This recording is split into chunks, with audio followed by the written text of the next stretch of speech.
The summer of '73, when three rock titans battled for the soul of music. Sunday, the 26th of October, 2025, 1830, UK. Movements rise and fall like tides, but sometimes their endings are shockingly abrupt. Consider this: just 2 days separated the final notes of Woodstock from the Beatles' last recording session. And just like that, the 1960s were gone. The Manson murders replaced peace and love with paranoia and fear, leaving the 1970s to emerge as a fragmented era, less a unified movement than a collection of bold, individual statements.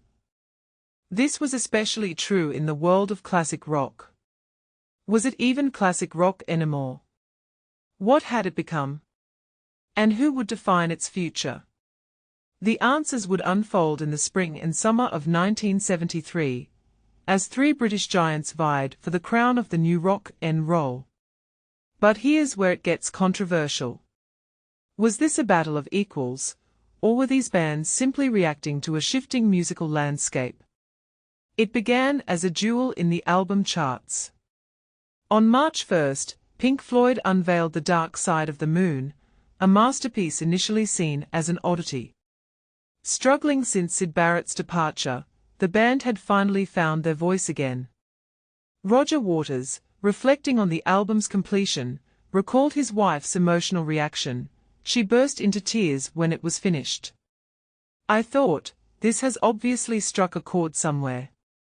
Dark Side was a complete work, a seamless blend of structured songwriting, a cohesive concept, Alan Parsons' groundbreaking production, philosophical depth, and daring instrumentation. It arrived at a perfect moment, as FM radio embraced more ambitious music, and seemed to herald a new era. And this is the part most people miss. While Dark Side eventually achieved legendary status with its 741-week chart run, it debuted at a modest 95 in the US. Pink Floyd, viewing the album as a unified suite, hadn't released any singles beforehand, a bold statement in itself. They weren't alone in their ambition. Led Zeppelin, similarly averse to singles, only 15 in their entire career, released Houses of the Holy in March '73.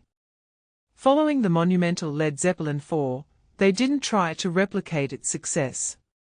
Instead, they expanded their sound, incorporating reggae, Dio-Maca, funk, the crunch, and orchestral grandeur, the Rain Song. It was a declaration of versatility. If you can play anything, you can be anything. This wasn't your typical chart battle. These weren't newcomers bursting onto the scene, but established powerhouses surging from the back of the pack. Despite a March release in the US, Houses of the Holy didn't reach #1 until May, after Dark Side had a brief reign, followed by Elvis Presley's Aloha from Hawaii. Then came Paul McCartney and Wings with Red Rose Speedway, and George Harrison with Living in the Material World. A thought-provoking question: were the Beatles truly leaving rock and roll behind, or were they simply evolving its definition? The Rolling Stones, however, remained firmly rooted in rock's raw energy. In August, they released Goat's Head Soup, recorded in Jamaica. The reggae influence, rather than distancing them from their roots, seemed to reconnect them. Facing backlash after the Altamont tragedy, they softened their sound slightly with ballads like Angie. It was a risk, but it paid off commercially, proving that the old guard still had a place in this evolving landscape. So, what did this musical clash signify?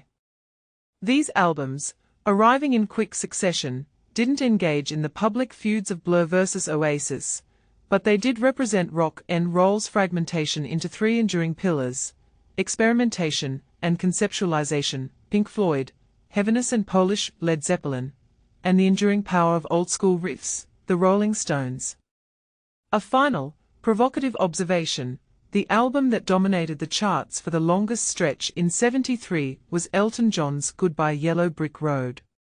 Could this be a sign that, despite these rock titans' efforts, pop was becoming the dominant force in music? What do you think? Did these albums truly define the future of rock, Or were they simply the last gasp of a fading era? Let us know in the comments below.